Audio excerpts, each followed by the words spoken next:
So hello everyone, आज हम लोग केमिकल इक्विलिब्रियम पढ़ेंगे।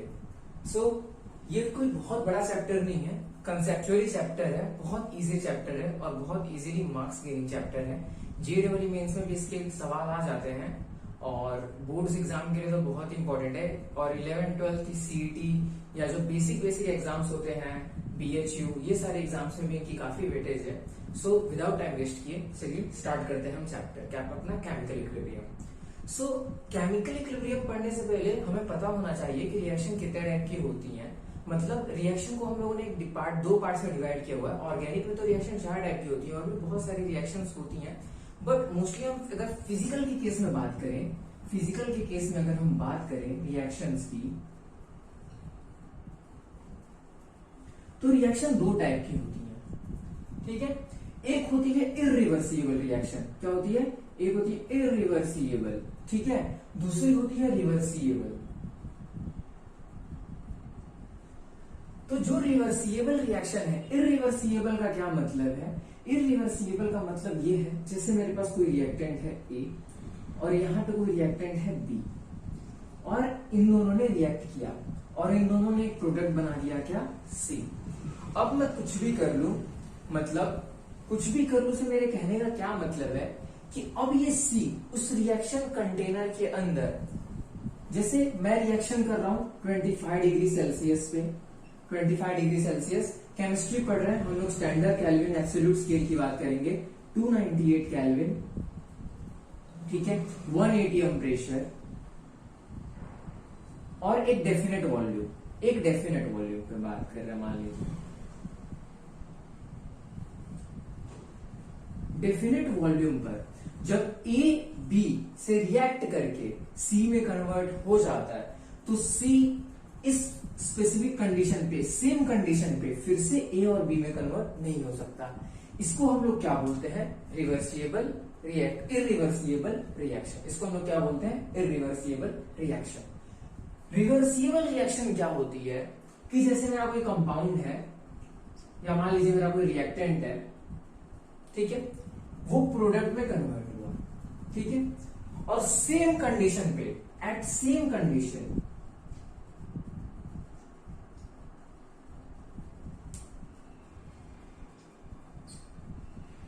at same condition on temperature, pressure, number of moles, volume, at same condition पे जो मेरा प्रोडक्ट है वो फिर से किसमें कन्वर्ट होना स्टार्ट हो गया? रिएक्टेंट के अंदर। तो ये रिएक्शन होती है रिवर्सिबल रिएक्शन, ठीक है। तो जो केमिकल इक्विलिब्रियम है वो एक रिवर्सिबल फिनोमेना है, वो एक रिवर्सिबल रिएक्शन फिनोमेना है। तो केमिकल इक्विलिब्रियम क्या है? एक रिवर्सिबल रिएक्शन फिनोमेना है, ठीक है। रिवर्सिबल रिएक्शन की क्या है? फिनोमेना है।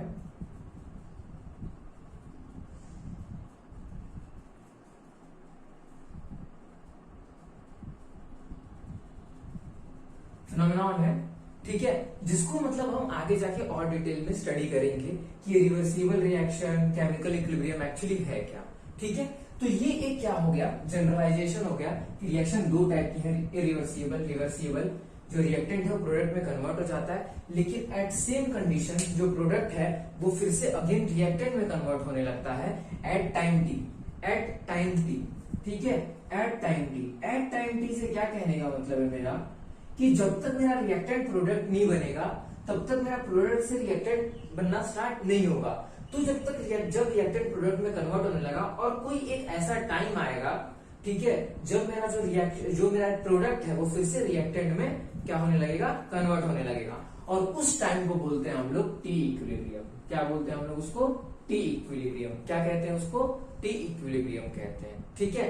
टाइम टी जब इक्विलिब्रियम रीच हो जाती है, ठीक है, इसको क्या बोलते हैं? रीच इक्विलिब्रियम, ठीक है। एक ऐसी टाइम टी जब रिएक्टेंट और प्रोडक्ट, ठीक है, ना एक्स्ट्रा बन सकते हैं, ना प्रोडक्ट एक्स्ट्रा बन सकता है, ना रिएक्टेंट एक्स्ट्रा बन सकता है। उस टाइम को हम लोग क्या बोलते हैं? टाइम टी रीचेस इक्विलिब्रियम, ठीक है। ये है एक जनरल जो हमारा समराइजेशन है चैप्टर का। चलिए अब स्टार्ट करते हैं आगे की बात।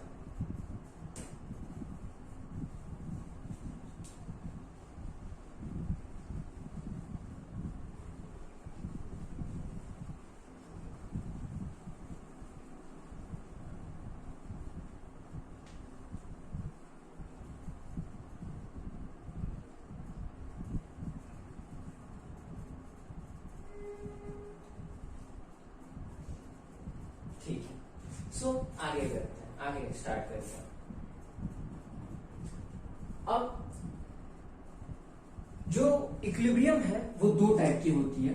जैसे मैं आप लोगों को बता दूं, इक्विलिब्रियम जो होती है वो दो टाइप की होती है। एक होती है स्टैटिक इक्विलिब्रियम और एक होती है डायनामिक।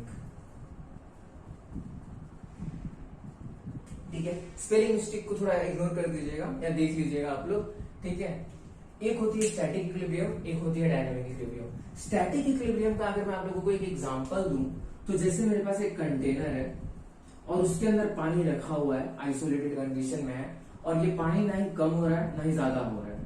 ठीक है, तो ये एक स्टैटिक कंडीशन में है, ना ही ये कम हो रहा है ना ही ये ज्यादा हो रहा है। ठीक है, लेकिन डायनामिक का क्या मतलब है कि जैसे मेरे पास एक नल है कोई, ठीक है, उसमें से पानी का फ्लो आ रहा है। ठीक है, उसमें से पानी क्या हो रहा है, फ्लो कर रहा है, उसमें से पानी फ्लो कर रहा है, और ये मेरा एक कंटेनर ठहरा।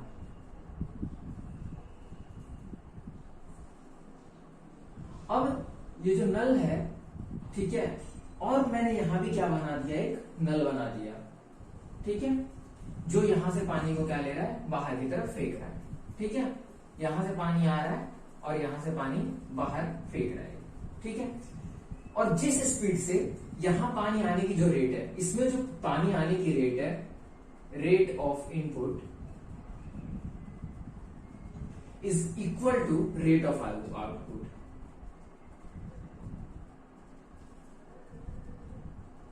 अगर रेट ऑफ इनपुट और रेट ऑफ आउटपुट दोनों बराबर है, मतलब एक सेकंड में जितना पानी इसके अंदर आ रहा है, एक सेकंड में सेम उतना ही पानी यहां से क्या हो रहा है, निकल रहा है। तो बताइए कि क्या मेरे इस कंटेनर में कभी भी जो एक फिक्स्ड वॉल्यूम है, एक फिक्स्ड वॉल्यूम, मान लीजिए पहले मैंने इस छेद को बंद करके रखा हुआ था और मैंने इसमें पानी भरा कितना, 1 लीटर। 1 लीटर इसके अंदर मैंने क्या किया, वाटर को फिल किया। अब मैंने इसको ओपन कर दिया और दोनों को एक ही टाइम पे खोल दिया। ठीक है, दोनों को क्या किया मैंने, एक ही टाइम पे ओपन कर दिया। तो जितना पानी यहाँ इसमें आएगा उतना ही पानी यहाँ से निकल जाएगा। तो ये जो इक्विलिब्रियम की कंडीशन है, क्योंकि वॉल्यूम क्या हो गई, फिक्स हो गई, ये जो इक्विलिब्रियम की कंडीशन है वो एक डायनामिक इक्विलिब्रियम की कंडीशन है, जिसमें मॉलिक्यूल्स चेंज तो हो रहे हैं, मॉलिक्यूल आपस में एक्सचेंज तो हो रहे हैं, मॉलिक्यूल यहाँ से बाहर जा रहे हैं, नए आ रहे हैं। ठीक है, ये प्रोसेस तो हो रहा है, लेकिन जो वाटर का वॉल्यूम है, जो वाटर के नंबर ऑफ मोल्स हैं, 1 लीटर में जितने भी नंबर ऑफ मोल्स होते हैं, जो कंसंट्रेशन है वाटर की, वो क्या हो गई है, फिक्स हो गई है। तो जो हम केमिकल इक्विलिब्रियम में पढ़ते हैं वो हम डायनामिक इक्विलिब्रियम पढ़ते हैं, स्टैटिक इक्विलिब्रियम को हम नहीं पढ़ते हैं। ठीक है, सो आगे चलते हैं।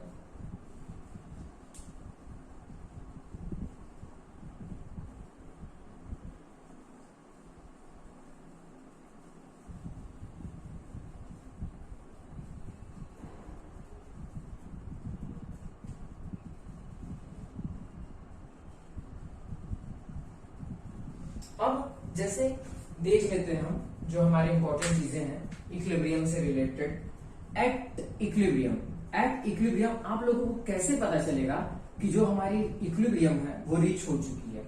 तो जैसे एक रिएक्टेंट है हमारा और ये क्या बन गया है, प्रोडक्ट। ठीक है, अब at time t is equal to 0, at time is equal to 0। अब टाइम इज इक्वल टू 0 से आप लोग क्या समझते हो, टाइम इज इक्वल टू 0 का मतलब ये है कि जब जो मेरा रिएक्टेंट है, अमाउंट ऑफ प्रोडक्ट क्या था, मान लीजिए कि मेरी जो रिएक्टेंट है उसकी कंसंट्रेशन, लेट अज्यूम, ठीक है, अज्यूम कीजिए कि जो मेरी रिएक्टेंट कंसंट्रेशन है वो x है। क्या है, x। ठीक है, तो जो मेरी रिएक्टेंट की जो कंसंट्रेशन है वो x है और मेरा प्रोडक्ट जो है वो अभी तक बना ही नहीं है। उस टाइम को मैं क्या बोलूंगा, टाइम t इक्वल टू क्या बोलूंगा, 0। उस टाइम को मैं क्या बोलूंगा, t इक्वल टू 0। ठीक है, अब ऐसा एक टाइम, ठीक है, जिसपे मेरी क्या हो गई, रिएक्शन तो स्टार्ट हो गई। मान लीजिए time is equal to t1, ठीक है, time is equal to t1, जिसपे मेरी रिएक्शन स्टार्ट हो गई है।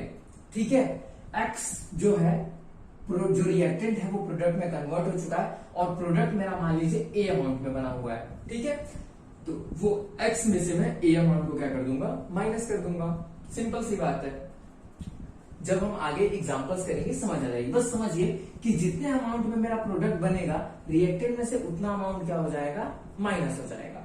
एक सिंपल सी बात है, ये क्या है, एक टाइम t। अब मेरा प्रोडक्ट बनते जा रहा है, बनते जा रहा है, बनते जा रहा है, ठीक है। अब एक ऐसा टाइम आएगा जब जो प्रोडक्ट है वो उसकी कंसेंट्रेशन, प्रोडक्ट जितना बना है, तो हम यहां थे कि एट टाइम टी, जब टाइम t1 होगा तब जो मेरा रिएक्टेंट है वो कुछ प्रोडक्ट में क्या होना हो स्टार्ट हो गया रहेगा, कन्वर्ट हो गया होगा। मतलब ए अमाउंट ऑफ प्रोडक्ट में क्या हो गया होगा, वो कन्वर्ट हो गया होगा। अब इक्विलिब्रियम में देखिए, जब आपने केमिकल काइनेटिक्स पढ़ी होगी तब आपने देखा होगा कि जब मेरा रिएक्टेंट है वो प्रोडक्ट में कन्वर्ट होता है तो वो एक क्या होता है, रेट कांस्टेंट देता है। क्या देता है, वो एक रेट कांस्टेंट देता है। अब सेम वैसे ही जब मेरा प्रोडक्ट रिएक्टेंट में कन्वर्ट हो रहा है तो वो भी क्या देगा, एक रेट कांस्टेंट देगा। वो भी क्या देगा, एक रेट कांस्टेंट देगा।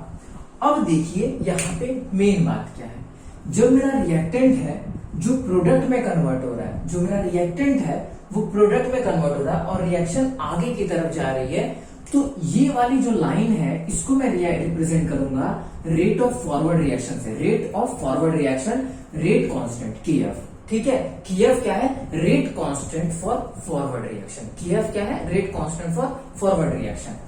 अब जब मेरा जो प्रोडक्ट है वो फिर पीछे की तरफ आ रहा है और रिएक्टेंट में कन्वर्ट हो रहा है, तो इसको मैं क्या बोलूंगा, रेट ऑफ बैकवर्ड रिएक्शन। और ये रेट ऑफ बैकवर्ड रिएक्शन का क्या है, रेट कांस्टेंट है। ये क्या है, रेट ऑफ बैकवर्ड रिएक्शन का क्या है, रेट कांस्टेंट है।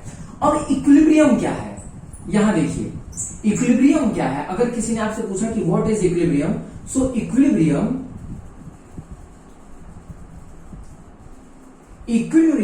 वो स्टेट है, इक्विलिब्रियम वो स्टेट है जब मेरी rate of forward reaction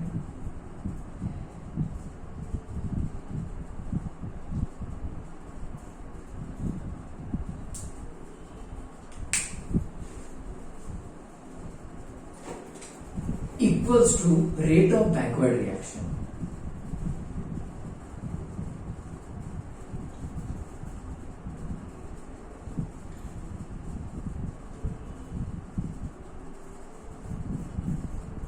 rate of forward reaction equal to rate of backward reaction. इसका क्या मीनिंग है कि जब मेरा रिएक्टेंट जो है एक डेफिनेट अमाउंट में प्रोडक्ट, एक डेफिनेट अमाउंट ऑफ प्रोडक्ट में कन्वर्ट हो जाएगा और जो मेरा प्रोडक्ट है वो फिर से रिएक्टेंट में कन्वर्ट होना स्टार्ट हो जाएगा, और प्रोडक्ट बनने की रेट और रिएक्टेंट बनने की रेट दोनों की रेट क्या हो जाएगी, सेम हो जाएगी। मतलब इस तरफ मेरा एक मोल वाटर बना तो इस तरफ मेरा एक मोल क्या बन जाएगा, H2 और O2 बन जाएगा, ठीक है।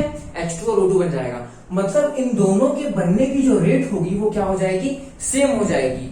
इसका मतलब क्या है कि जब दोनों की बनने की रेट सेम हो गई है, दोनों मेरे पास इक्विलिब्रियम पे एक मोल ये है और एक मोल ये है, तो वो एक ऐसी कंडीशन है जब दोनों की कंसंट्रेशन क्या होगी, फिक्स हो जाएगी। फिक्स होने से क्या मतलब है कि अब ना ये बन सकता है ना ये बन सकता है। अगर ये बना, एक मोल से एक भी ज्यादा बना, तो फिर ये क्या कर देगा, इसको रिवर्स कर देगा और ये भी सेम क्या हो जाएगा, फिर से उतना हो जाएगा।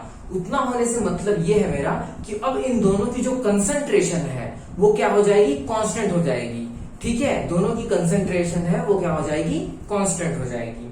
चलिए, आई होप इतना तक आप लोगों को समझ आ गया होगा कि क्या है equilibrium. Equilibrium generally rate of forward reaction equals to rate of backward reaction, उस कंडीशन को हम लोग कहते हैं इक्विलिब्रियम, ठीक है। अब मैं कुछ ग्राफ्स बनाता हूं, ठीक है, और उससे हम देखेंगे कि एक्चुअली इक्विलिब्रियम है क्या, ठीक है, और किस किस स्टेट में इक्विलिब्रियम जो है वो अचीव हो गई है।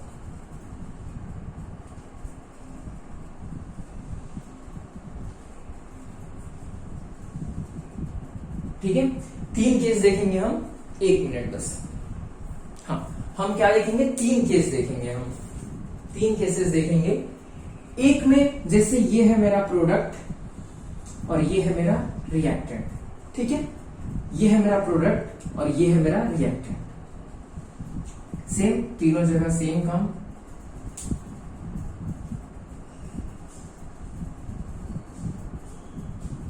तीनों जगह सेम काम।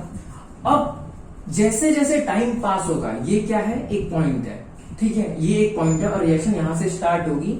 जैसे जैसे मेरा टाइम पास जा रहा है, जैसे जैसे मेरा जो रिएक्टेंट है, मान लीजिए स्टार्टिंग में तो रिएक्टेंट की कंसंट्रेशन ही मैक्सिमम होगी, क्योंकि जो भी प्रेजेंट होगा रिएक्टेंट होगा, प्रोडक्ट तो उस टाइम पे क्या होगा, 0 0, ठीक है।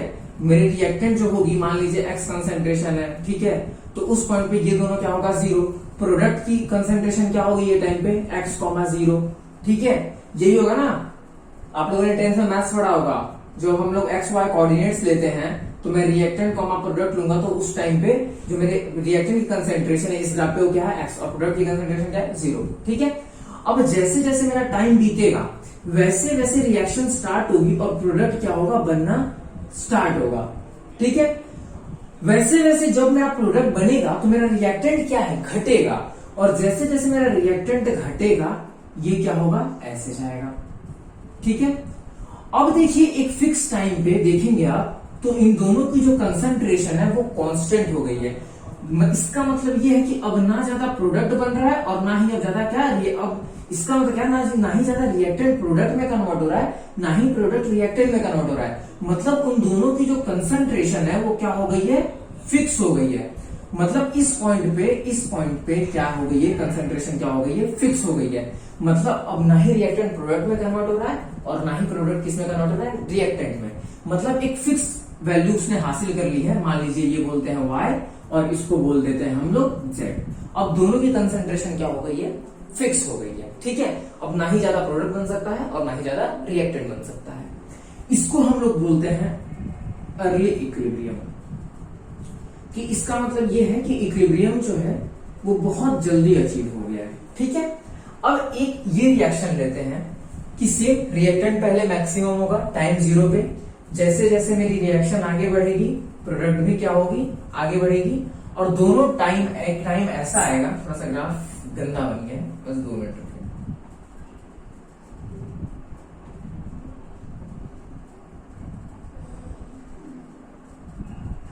ठीक है। अब एक टाइम ऐसा आएगा जब इनकी कंसंट्रेशन जो होगी वो क्या हो जाएगी, कांस्टेंट हो जाएगी। मतलब ये टाइम कैसा है, सेम मेरी रिएक्टेंट की भी कंसंट्रेशन क्या है, यहाँ पे y है, और प्रोडक्ट की भी कंसंट्रेशन क्या है, y है। इसका मतलब ये है कि एक ऐसा टाइम पे इन्होंने इक्विलिब्रियम उस टाइम पे अचीव किया है जब दोनों की कंसंट्रेशन क्या हो गई है, सेम हो गई है। मैं थोड़ा ठीक से लिख देता हूं, राइटिंग बहुत खराब, ठीक है। दोनों की कंसंट्रेशन क्या हो गई है, सेम हो गई है इस पॉइंट पे, ठीक है। इस पॉइंट पे दोनों की कंसंट्रेशन क्या हो गई है, सेम हो गई है। इसको हम लोग बोलते हैं कि एक सही टाइम पे इक्विलिब्रियम मिला है, ठीक है। इसको हम लोग बोलते हैं एट गुड टाइम, ठीक है, गुड टाइम फॉर इक्विलिब्रियम। मतलब ये इक्विलिब्रियम जो है वो ठीक ठाक है, उतना कोई दिक्कत नहीं है। अब इस केस में देखते हैं, यहां पे क्या है, reactant concentration maximum, as the time passes product यहां बनेगा, प्रोडक्ट जो है और रिएक्टेंट की कंसंट्रेशन एकदम कम हो जाएगी, और प्रोडक्ट की कंसंट्रेशन क्या हो जाएगी, एकदम ज्यादा। इस टाइम पे भी हमें इक्विलिब्रियम मिल जाएगा, दोनों की जो कंसंट्रेशन है वो क्या हो जाएगी, कांस्टेंट, ठीक है। दोनों की कंसंट्रेशन देखिए क्या हो जाएगी, कांस्टेंट। अब रिएक्टेंट के अमाउंट से तो ज्यादा प्रोडक्ट नहीं मिल सकता, थोड़ा ग्राफ मैंने ऐसा बना दिया है, रिएक्टेंट की अमाउंट से तो ज्यादा प्रोडक्ट नहीं मिल सकता हमें, ठीक है। नंबर ऑफ मोल्स भले ज्यादा मिल सकते हैं, उसके अमाउंट से ज्यादा प्रोडक्ट नहीं मिल सकता। तो यहां ये जो पॉइंट है, यहां पे इसकी कंसंट्रेशन मान लीजिए क्या हो गई है, x हो गई है, और यहाँ पे ये जो पॉइंट है इसकी कंसंट्रेशन क्या हो गई है, y। अब ना प्रोडक्ट की कंसंट्रेशन y से बढ़ेगी, ना रिएक्टेंट की कंसंट्रेशन x से बढ़ेगी या घटेगी। तो इस ये जो है ये रिएक्टेंट की लाइन है, ये रिएक्टेंट है और ये हमारा क्या है, प्रोडक्ट है। ये रिएक्टेंट है, प्रोडक्ट है, सॉरी मैंने गलत बोल दिया। ना ही अब जो y है वो और डिक्रीज होगा, और ना ही जो मेरा x है वो और इंक्रीज होगा। तो इस कंडीशन पे हमने क्या कर ली, इक्विलिब्रियम फाइंड कर ली। लेकिन हमें इक्विलिब्रियम बहुत लेट मिला, इसलिए हम लोग इसको बोलेंगे लेट इक्विलिब्रियम।